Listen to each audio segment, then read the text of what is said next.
السلام علیکم ورحمۃ اللہ وبرکاتہ۔ بسم اللہ الرحمن الرحیم۔ یہ مکمل و مدلل مسائل نماز ہے جس کا مصنف حضرت مولانا رفعت قاسمی مفتی و مدرس دارالعلوم دیوبند ہیں۔ بسم اللہ الرحمن الرحیم۔ نماز کیا ہے؟ اقیموا الصلاۃ ولا تکونوا من المشرکین، قائم رکھو نماز اور مت ہو شرک کرنے والوں میں سے۔ نماز ایک پسندیدہ عبادت ہے جس سے کسی نبی کی شریعت خالی نہیں۔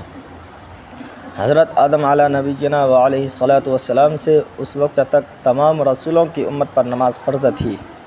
ہاں، اس کی کیفیت اور تعینات میں البتہ تغیر ہوتا رہا۔ ہمارے نبی کریم صلی اللہ علیہ وسلم کی امت پر ابتدا میں 2 وقت کی نماز فرض تھی، ایک قبل آفتاب نکلنے کے اور ایک قبل آفتاب ڈوبنے کے۔ ہجرت سے 1.5 برس پہلے نبی کریم صلی اللہ علیہ وسلم کو معراج سے نوازا گیا تو نماز ان 5 وقتوں میں فرض کی گئی: فجر، ظہر، عصر، مغرب، عشاء۔ ان 5 وقتوں کی نماز صرف اسی امت کے ساتھ خاص ہے۔ پہلی امتوں پر کسی پر صرف فجر کی نماز فرض تھی، کسی پر عصر کی۔ نماز اسلام کا رکن اعظم ہے، بلکہ اگر یوں کہا جائے کہ اسلام کا دار و مدار اسی پر ہے تب بھی بالکل مبالغہ نہیں۔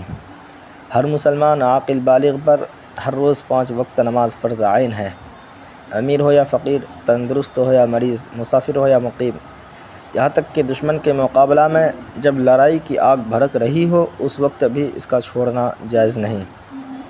عورت کو جب وہ درد زا میں مبتلا ہو، جو ایک سخت مصیبت کا وقت ہے، نماز کا چھوڑنا جائز نہیں ہے۔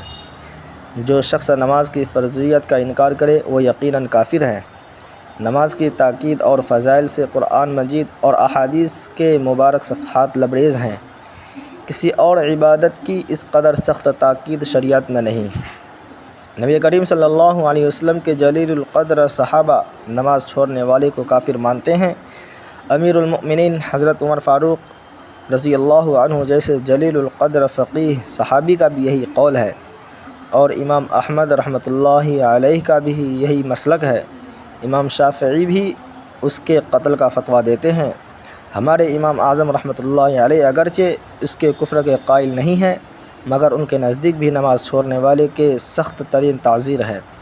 تمام وہ احادیث جن سے نماز کی تاکید اور فضیلت نکلتی ہے اگر ایک جگہ جمع کی جائیں تو قطعی طور پر اس سے یہ نتیجہ نکلتا ہے کہ نماز کا ترک کرنے والا خدا اور رسول کے نزدیک گنہگار اور سرکش اور نافرمان ہے، اور نماز کا ترک کرنا تمام گناہوں میں ایک بڑے درجہ کا گناہ ہے۔